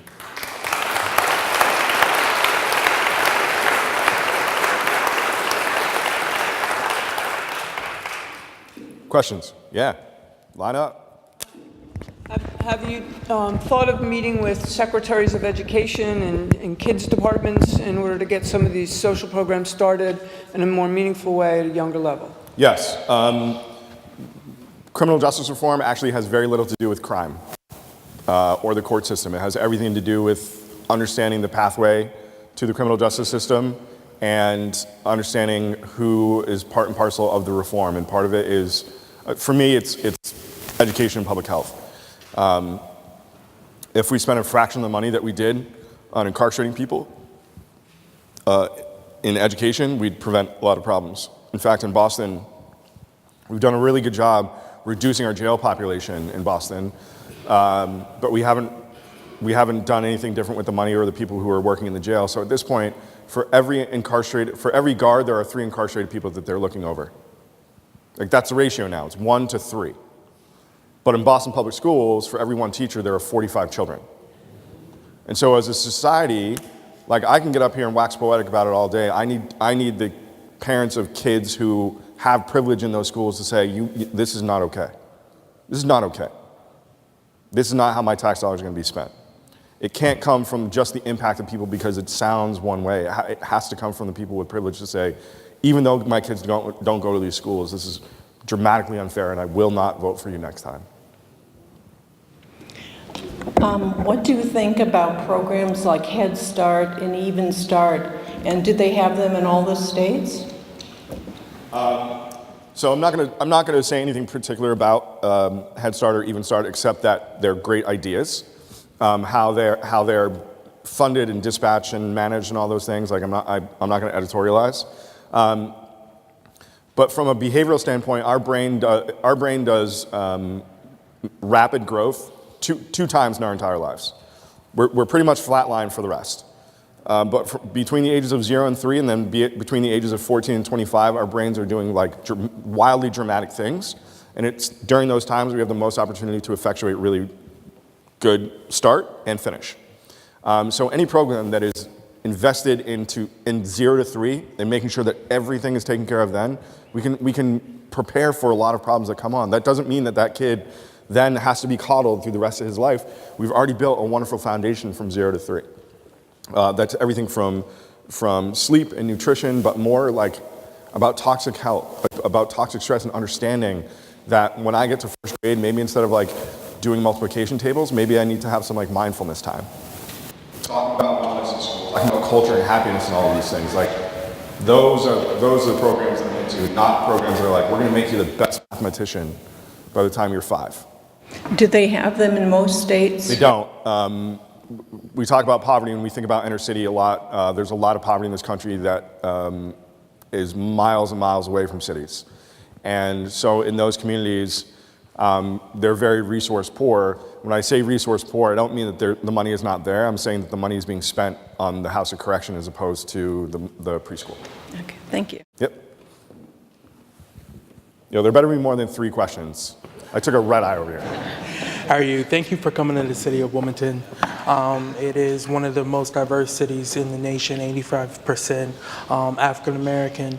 And I just wanted to ask you, right now in America, you keep hearing the motto, "Make America Great," but the only thing America's great at is incarcerating Black and brown people or putting our children in cages at the border. One thing I have to ask to you, right now we have politicians who they use their privilege to benefit themselves and their friends. And for example, how do you feel about politicians using non-contact orders in order to criminalize being poor in inner cities, so that corporations won't have to feel or see that type of activity there, or just changing the culture of a city in order for big corporations to feel safer? Yeah, tale as old as time. There is actually not anything new happening now that hasn't happened hundreds and hundreds of times since we were brought to this country. This year, impacted people rallied and organized and did one of the most amazing things I saw in Florida with the restoration of people's voting rights. What did the legislature do 2 days ago? Put a poll tax on it. Said you have to pay off all of your fines and fees before you get to vote, knowing fully well that there's no benefit to ordering people to pay their fines and fees. That's garbage. What you're trying to do is stifle their ability to vote. Here's the thing, though. I was super depressed about all of these things as well. I think that we have a lot to do to uplift and motivate ourselves, because there's actually a lot more of us than there are of them. Like the echelon of people that you're talking about that are doing these deals and like the 1%, like they're literally the 1%. I think that we've fallen under this idea that like we can never beat them, except when you look around, like we're much more powerful than them. And I'll give you a real world example. District attorneys' elections are almost never participated in. Nobody votes. Nobody really knows who your DA is, but to me, it's the most important politician that you'll ever run in front of if you care about these issues. And 95% of them just sit as incumbents for as long as they want until they have time to leave. And in Boston, that meant that we've had prosecutors named Daniel Patrick Conley III forever. Boston has the second highest racial disparity in our criminal justice system out of any major city in the country. And yet, Daniel Patrick Conley remained the DA until this year. He stepped down. Daniel Patrick Conley, the 23rd, stepped up to run. And everybody's like, he's going to win. And you could even see the community be like, yeah, he's going to win. And then I asked my friend Rachel to run. Rachel is a single mother. She's a Black woman. She's a breast cancer survivor. She's a foster mom of 2 children of her sister's who is suffering from crack cocaine addiction. She's got a brother who's doing a life sentence for a homicide. And Rachel has a criminal record herself. And I asked her to run for DA. And then we didn't go to the machine that generates all that campaign money and that protects the Daniel Patrick Conleys in the world. No. We went out into Dorchester, Roxbury, and Mattapan. And we just knocked on every door out there and said, if you care about this, we just need you to come and vote. Boston elections, polls close at 8. You got to wait around until like 11:30, 12 to get final results. On primary day this year, at 8:30, Daniel Patrick Conley, the 23rd, picked up the phone and called Rachel to concede. And we have a single Black woman as our DA now.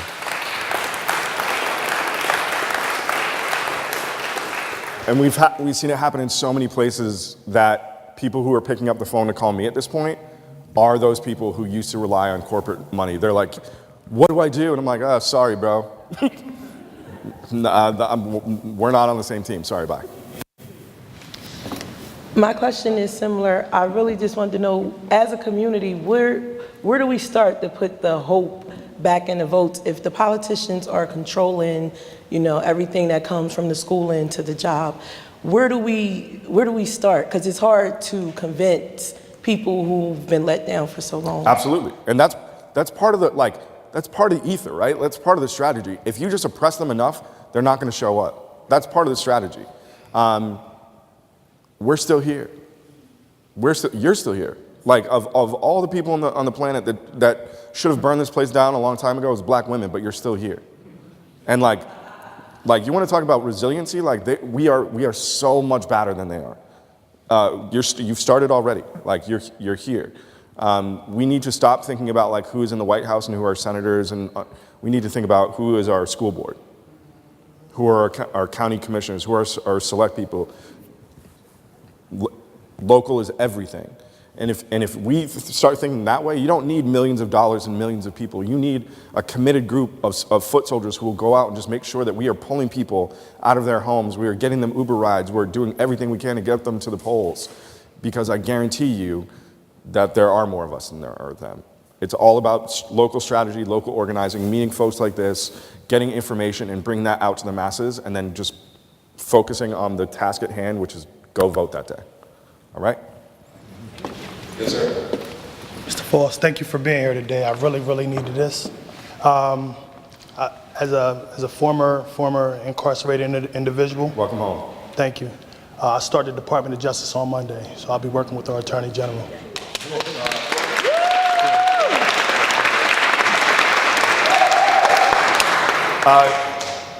Corey is going to be working at the Attorney General's office. Tell them a little bit about the work that you're going to be doing, because it is so dope. It's one of the first in the country. You should be proud that your Attorney General has made this move. So again, my name is Corey Priest. I'll be the Community Engagement Specialist. Still shaping the role, but my hopes is to get prosecutors more involved in our community affairs. Black and brown communities, impoverished communities, reentry, treatment-based initiatives, so our folks wouldn't be spending a lot of time in prison, but getting treatment that they desire and need because they're returning home. 97% of our folks who are incarcerated are coming home to our communities to be our neighbors, and we don't want them coming back. So, Corey, before you start, can you just make sure that you connect with that young woman right there who's sitting in that row? Thank you. It's my folks. Yeah. So my question is, how do we get prosecutors more involved in the impoverished Black and brown communities and make meaningful, impactful, relationships? How do we do that? Great question. It's why I started the business that I did, was because I saw this disconnect from the prosecutors in our roles in the communities that we were prosecuting in. The trajectory of a prosecutor is go from my privileged neighborhood to my privileged college to my privileged law school, learn nothing about the communities that I'm going to, but then I'm put there under this idea that if I just do all the things that we've been doing for hundreds of years, I'll be successful. And it's a deprivation of humanity from prosecutors to say you're equipped to go and do this because you went to school. We actually should never have, law school shouldn't be a thing for prosecutors. We should spend all of our time in communities learning about them before we start going to make decisions about them. Otherwise, I can't wait for Stanley to be a prosecutor. I can't wait for you to be a prosecutor and Xavier to be a prosecutor, because y'all are way more equipped than we ever will be getting these educational degrees.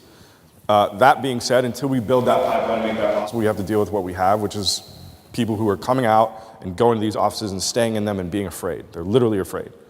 And so what I'm very hopeful that you will do, and certainly what I'm doing in lots of other places, is getting prosecutors to leave their desks and go out into the communities and meet people. So when I started as a prosecutor in Boston, we went on a ride-along. I grew up in Boston, but there were neighborhoods that we weren't allowed to go to. And on the ride-alongs with the police, they were like, yeah, that's a crack house, and that's the crack house, and that's where the shooting was, and this happened over here, and da-da-da. We never had the opportunity to understand that, only a fraction of Dorchester, Roxbury, and Mattapan is, crime-ridden. The rest of it is this beautiful, vibrant place with lots of community-based resources. And once that happened, once that connection happened, I felt better as a prosecutor. And so, the soup is already there. They're starving for something better because they know at this point in time that it's not working. We need something better. And so, honestly, just the exposure, just getting them out to the block party on the weekend and walking them around and meeting people, because we have not learned the language how to speak to each other. There are prosecutors who are working in offices that only prosecute Black and brown people that have never met a Black or brown person.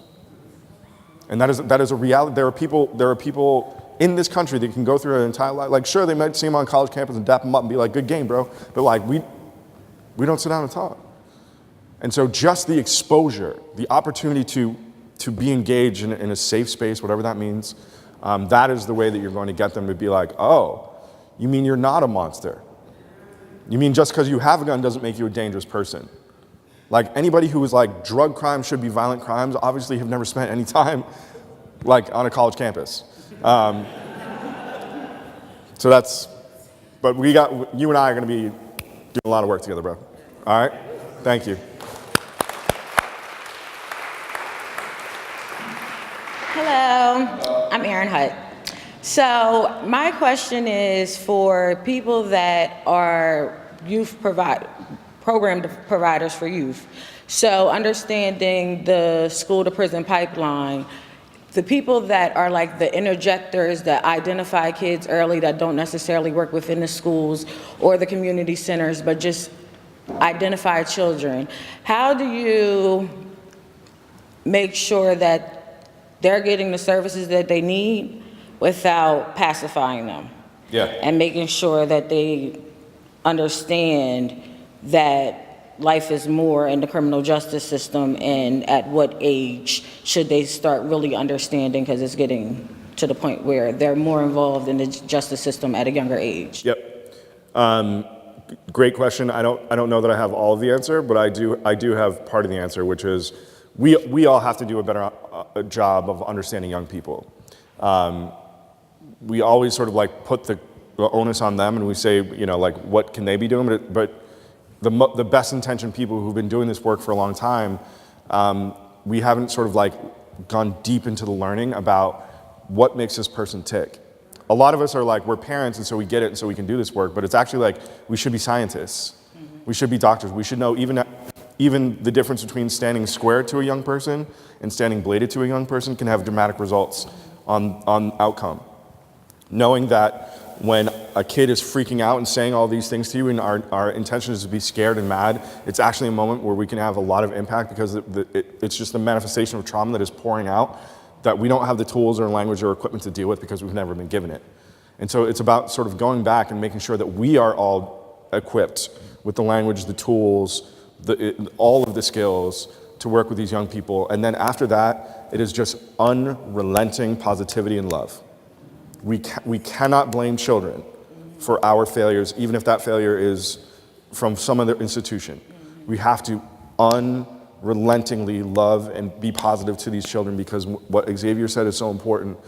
They will get it at some point in time, but what you're trying to do is undo all of this conditioning that they've had since the jump. That they have distrusted every adult that has come into their life.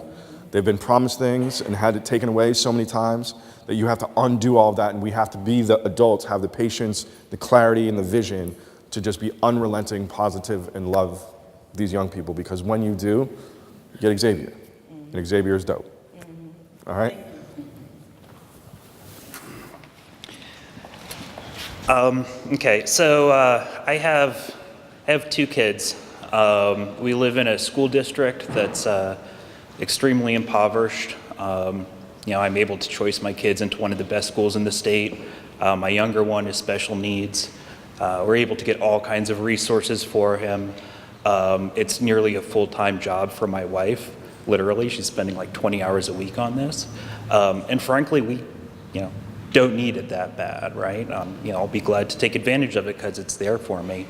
But you know, when you have one single mother who's working several jobs, there's no way on earth. And there's such a huge cost to participate in these programs that are supposed to be going to these people, right? I mean, how much room is there to streamline, to redirect, to try to make these things more accessible?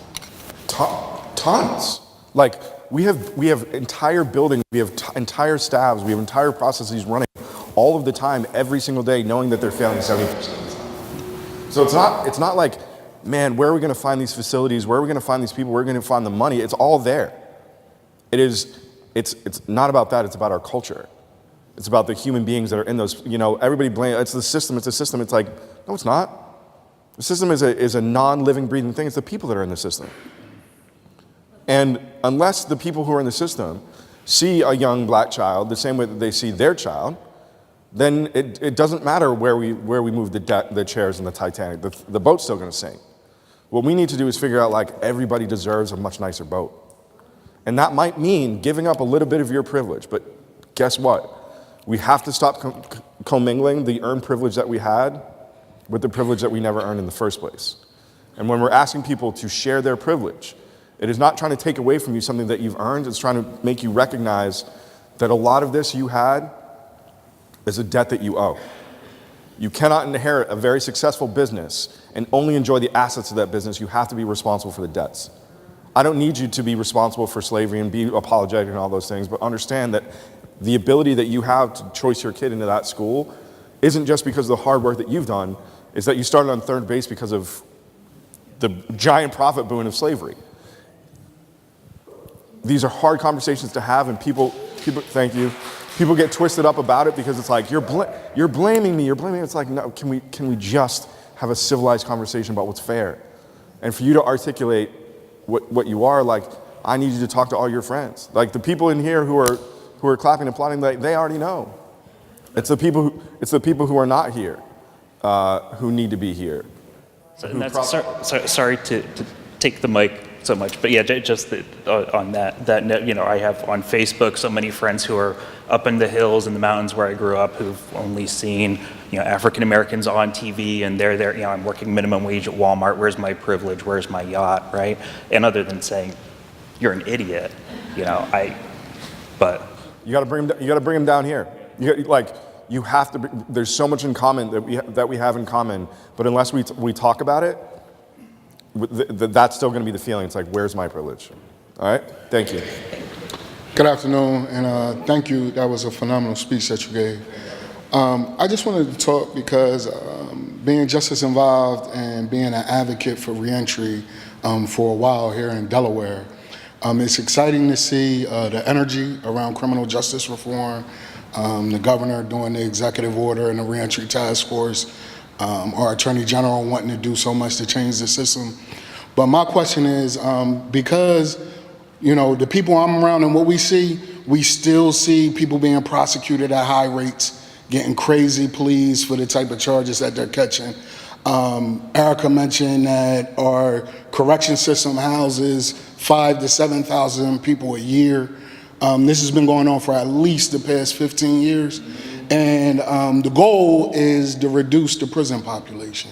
So can you talk a little bit about how long do we wait? Because we want to see people getting out like yesterday. We want to see people getting treated fairly like yesterday. So can you talk a little bit about like how long do we wait, and then what do we do to hold people accountable if the incarceration rates stay the same despite of all these great speeches and initiatives? Yeah, love the question, man. Thank you.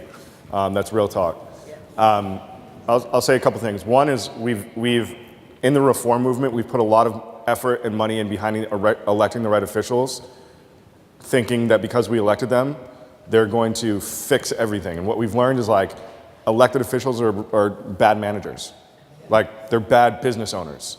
In the criminal justice system, not because of the profit, but it's a business. You have employees, your employees have needs, there are goals that you want to meet, and there's culture that needs to be imbibed. But we're the government, so we never have had these conversations before.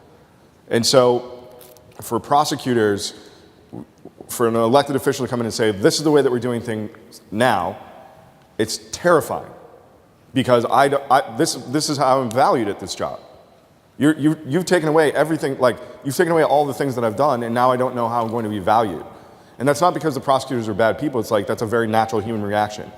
If my dad, who was going to work every day as a police officer, was like, one day they're just like, you're going to do everything different. It's very difficult to turn that, especially when you're working in a larger office. The beauty of Delaware, I think, is that you have one prosecutor. You're not dealing with an association of prosecutors. So she's your lobby to the legislature. They're working together. To the point, though, how long do you wait? I don't know that you take your foot off the gas ever. What I don't want to see, and what I've been seeing in Boston with Rachel. Rachel rode in on the hood. Hood put her in the position, and then 3 months on the job, people are like tearing her down because her assistants in the courthouses aren't doing the things that she said they were going to do. We have to have a little bit of patience to understand that like we are trying to create an industry that's never been created before, which is like a healthy, thriving prosecutor's office so that people value and care about the people who are coming through the system. We need people to continue to be there to teach us how to do that and to keep us accountable to that. But we need to have some patience, and it feels gross coming out of my mouth because I know that patience means that other people are going to jail. Other people are spending more time in jail. We have to give them the runway to understand that, like, it's going to take time to undo 400 years of structure building and of incentivizing and of public will and trust. It's going to take some time. I'm hoping that in a year from now, we'll see A.G. Jennings' policy change. I'm here because I'm trying to help her get there quicker. But that is not to say that you should ever stop knocking on the door and being like, what's up? Because as soon as that noise goes away, people get lazy and we start thinking about other things. But come with support and empathy. My special interest is education. Approximately 10% of the general public is learning disabled. Somewhere around 35 to 40% of those incarcerated are learning disabled.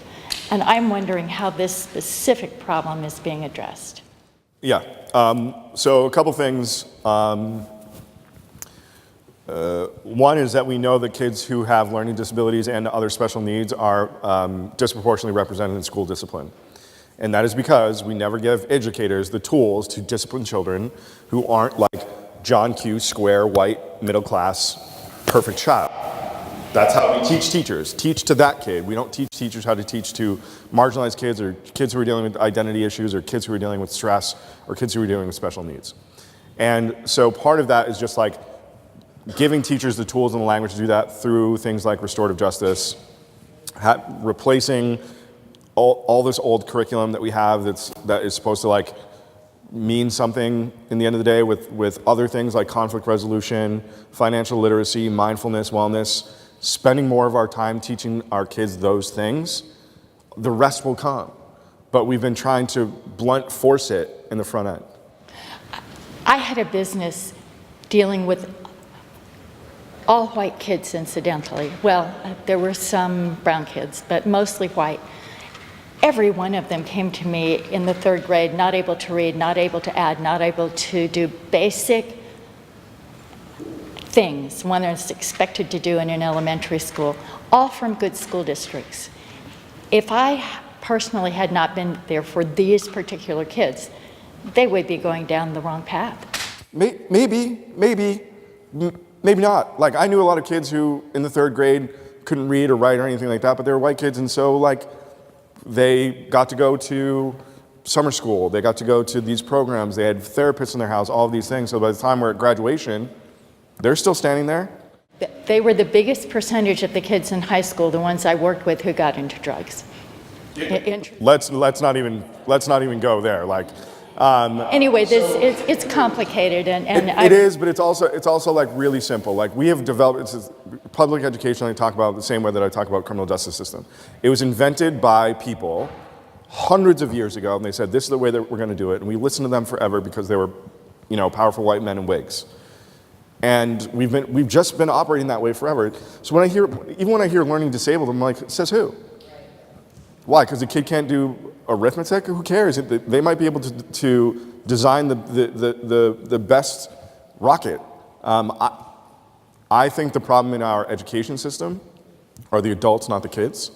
And we have to get more creative when we think about, like, what does achievement look like? What is genius? What is intellect? What do we need to be doing with kids during the day? Are we even thinking about science of learning? The fact that we don't even talk about the science and design of classrooms and learning of their school day?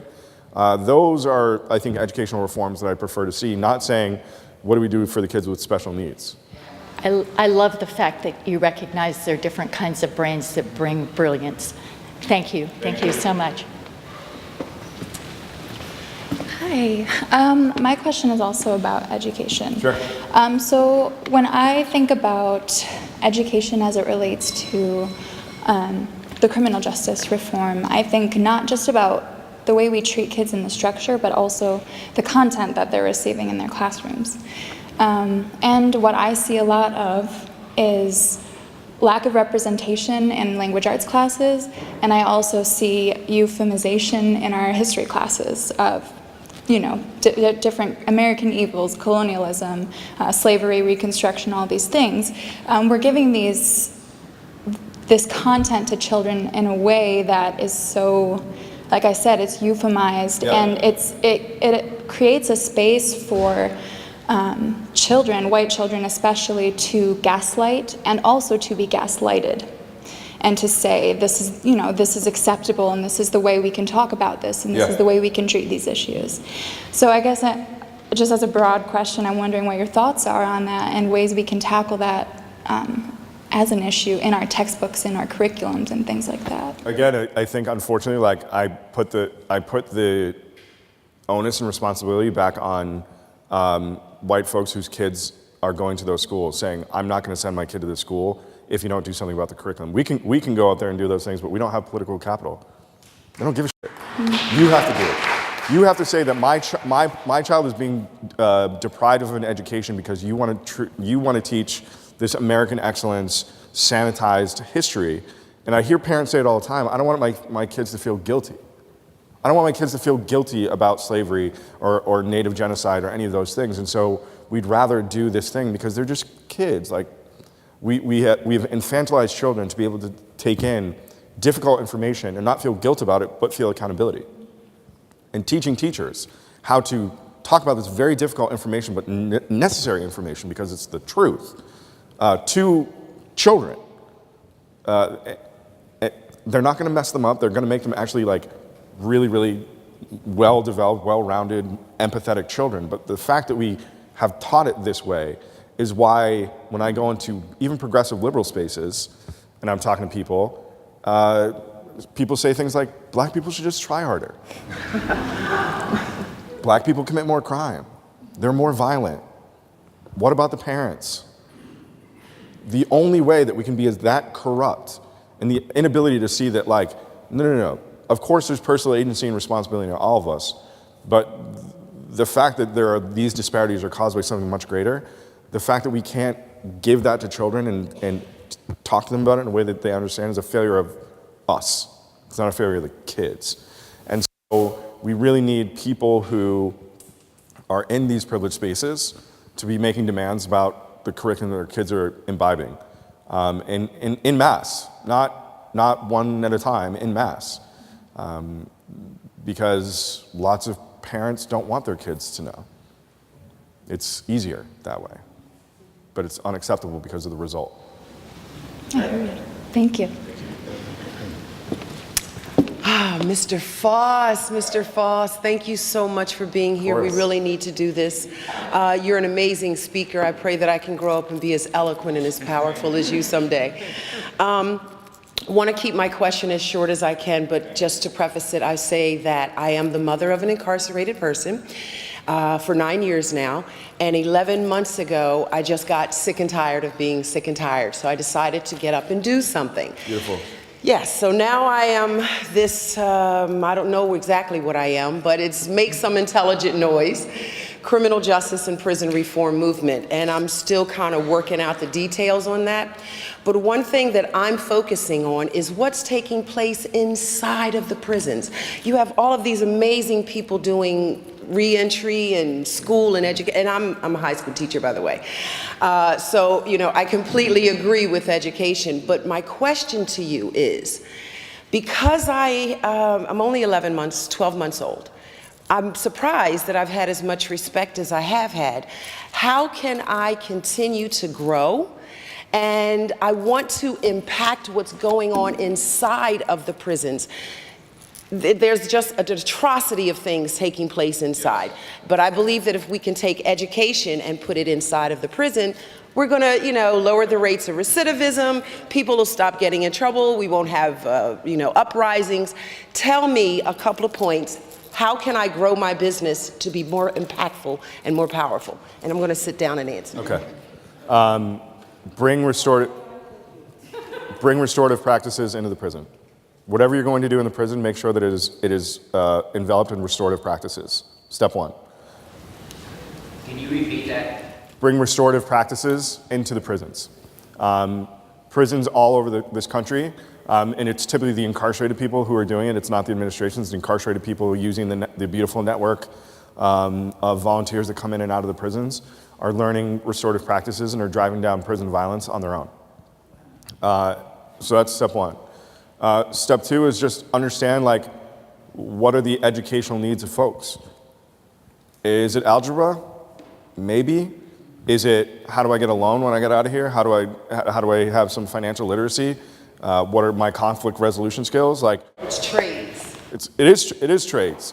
But if I've been incarcerated since I'm 17 years old and I'm 35 years old now, I need to do some other work before I can even think about the trades yet.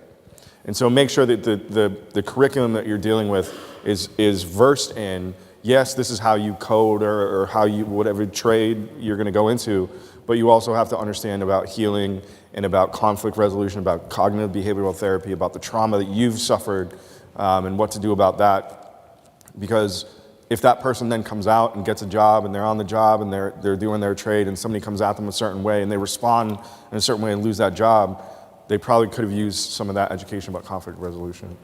And then number three is like, the people who are inside the prison are our most powerful allies. If you gather them together and you ask them what they need and they want, they'll have a million better answers than I'm giving you now. It's about using your voice to amplify theirs. They're unfortunately behind that wall. The more that you can come out and bring other people with you inside to see that beauty and to see what we're missing out on, that is the best thing that you can do. And let's give Adam Foss one more round of applause.